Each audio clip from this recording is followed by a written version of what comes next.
over here in the upper right. He's a strong player, but in the previous game, his opponent just had too many antibodies. He is... Tattoo Pirates.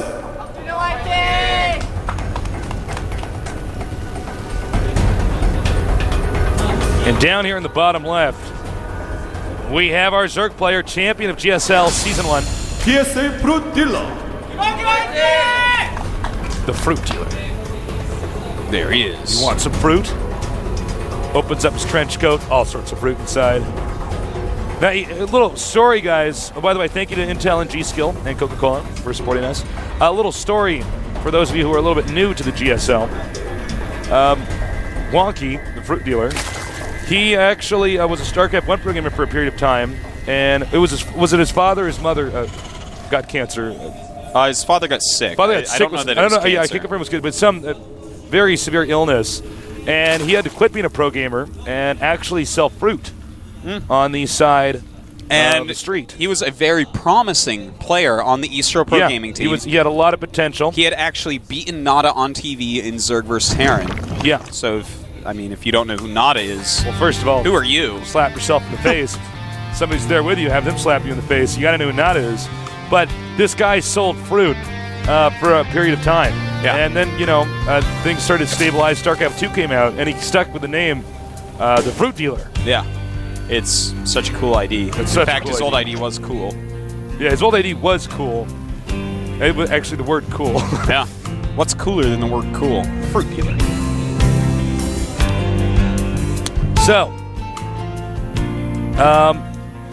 these positions will actually favor Zerg with the tremendous distance in between the two players. And I gotta point out that, well, both of them are fast expanding as we see, but Fruit Dealer is taking the front expansion first, and I like that, because a lot of Zerg just are like, oh, I can't possibly lose if I take that back space, but it's less mineral patches, it's less gases. Let that be an easy third base. Let it be an easy third base, please. Thank you. I would be shocked if any Zerg didn't take the front expansion over the back. A lot of times they don't. Shame on them. Shame on those Shame on them, man. You're Zerg, man. You got to start to get the right expansions early. That's right. Well, a little bit of micro in the middle of the map. Everyone jockeying for positions, checking watchtowers, juking and jiving left and right, up and down. You know how it is, Tastes. I know how it is, man. I know all about that. Pretty big wall in here. No Shuckers walling in, not just because it's Zerg, but because it's Fruit Dealer. Well, Tastes, Fruit Dealer does love to bust down walls. Being a player from early on in the beta, very successful player, perhaps the most successful player during the beta. Fruit Dealer built up a love for Baneling Bus, which did dominate for a couple of weeks. Yeah. Everyone was like, how do you beat this? No, I remember that in the beta when some kid would just I'd wall in, these Banelings would just come and blow up my entrance and they get my base, and I'm like, oh, God. Well, now, we might see a stim timing rush. He is getting a factory, though. So I'm going to go ahead and say no. Third base going up for Fruit Dealer already. Very good choice there because, well, his opponent has taken a fast expansion, and there's no possibility for Virus to attack him anytime soon with anything scary. So taking that third base is very smart. Fruit Dealer should drone up like a maniac, get an insane economy going,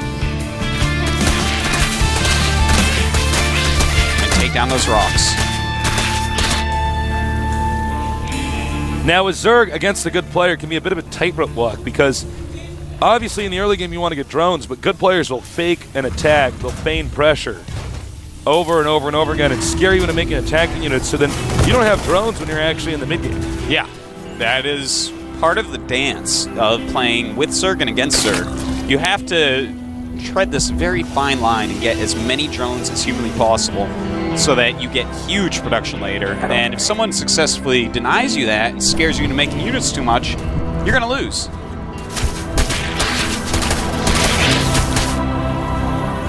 Fruit Dealer doing a really great job getting his upgrades, as you see.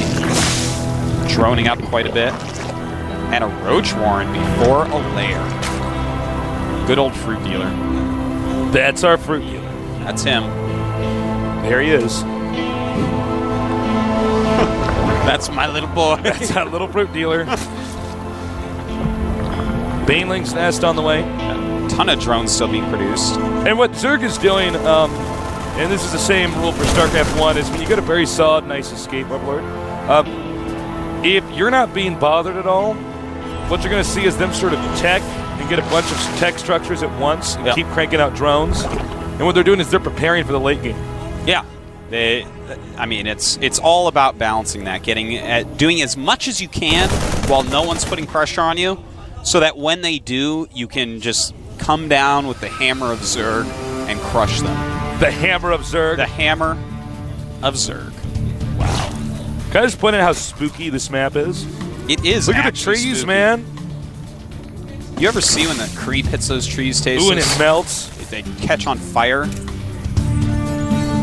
don't know you how left that the Christmas works. lights in there, plugged in there for too long, they burn down. Mythbusters don't know what they're talking about. They should play Crevasse. All right, so I want to let you guys know, I'm going to let you know in just one second when these drones finish up, how many drones FruitDealer actually has at the moment. And here we go. Ready? 60 drones against 42 SCVs. So FruitDealer has truly made quite a few drones. The attack is beginning to move out, and this is where FruitDealer starts to make nothing but units. Just pump out a ridiculous amount of units. His layer is done. And here comes FruitDealer. He wants to, I believe he grazed by those units enough to see them. Yeah, he does wants know to try they're to coming. engage in a counterattack, but as you can see, Virus is basically using the same strategy as last game, but this game, FruitDealer is going to have an even better economy. But I don't know, Tasteless. Looks like he is truly liking this style. Just fast expansion into a bunch of Marines and Siege Tanks. Hit a little timing push. Yep. Forget medevacs. Forget about those things. Those things are passe. Oh, fake Marine. Oh, murdered. You're not one of us. Even though you're told it's a changeling, Tasteless, I bet you there's some reservation as a Marine shooting that thing down. I bet.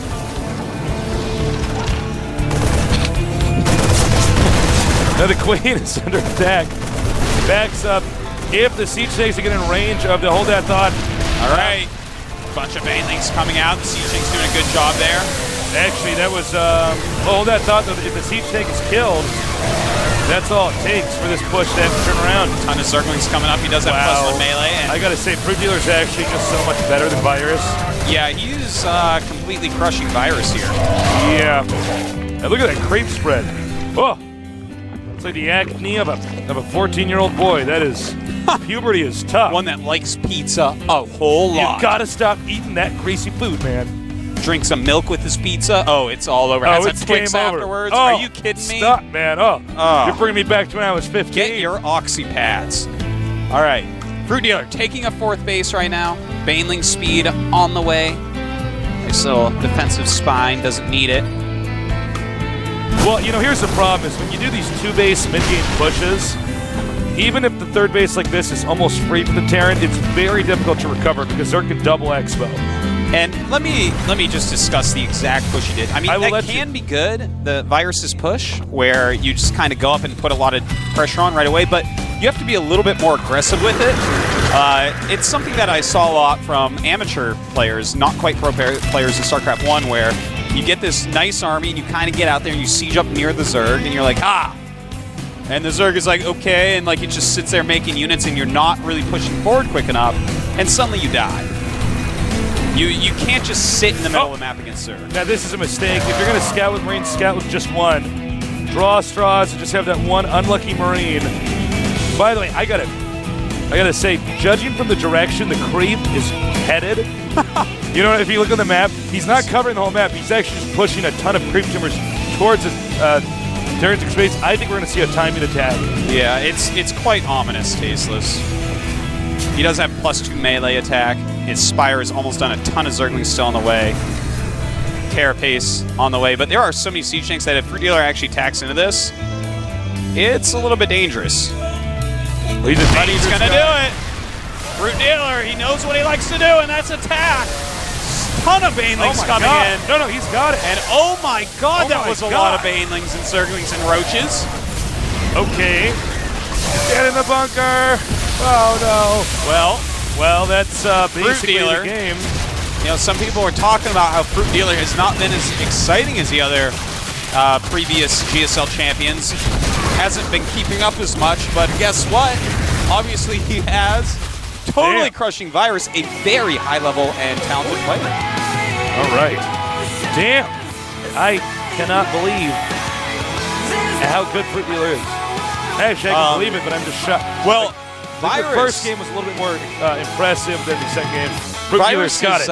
Play, I mean, Virus is a great player, but his play just wasn't really all that impressive. He did, I mean, that can be a good timing, but he just, I mean, FruitDealer just ran circles around him, man. Yeah. FruitDealer showed that he is a different class. He is S-Class. He's S-Class.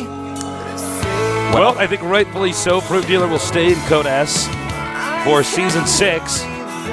And Virus is not out of this yet, though, Virus fans. Yeah. He's going to be facing Ace next, his teammate. And that sucks. That's painful, tasteless. Yeah. But Ace, I definitely put a step above this guy. I mean, Ace has a lot more experience. For instance, during the team league, Ace was one of the better players on StarTale, I felt. And Virus, not so much. Also, of course, Ace just won IEM. He's got to be feeling pretty good about that. Yeah, I mean, just dominating. Well, it's going to be a hard there's, match for Virus. Virus doing the two-base push like that could just be a little bit risky. I think that on the first map, that makes sense. You go up that back passage, my secret hallway, and I love having that part of the map. You go up that, and you can push there, and if you do it right and you got good defense, you're going to win. But in game number 2, that's no map where you should be doing a two-base timing push. Yeah, I didn't like that either. If you're going to hit some sort of two-base timing there, maybe it needs to be like a stim timing, like yeah, maybe one without without tanks or something, or push it much quicker than withdraw. I would go with Hellions at the start on that map. Start to burn down creep tumors. We're gonna have a 1-minute break, all right? So yeah, we'll be back soon. Can't think of anything for you guys to do, but we'll see you soon.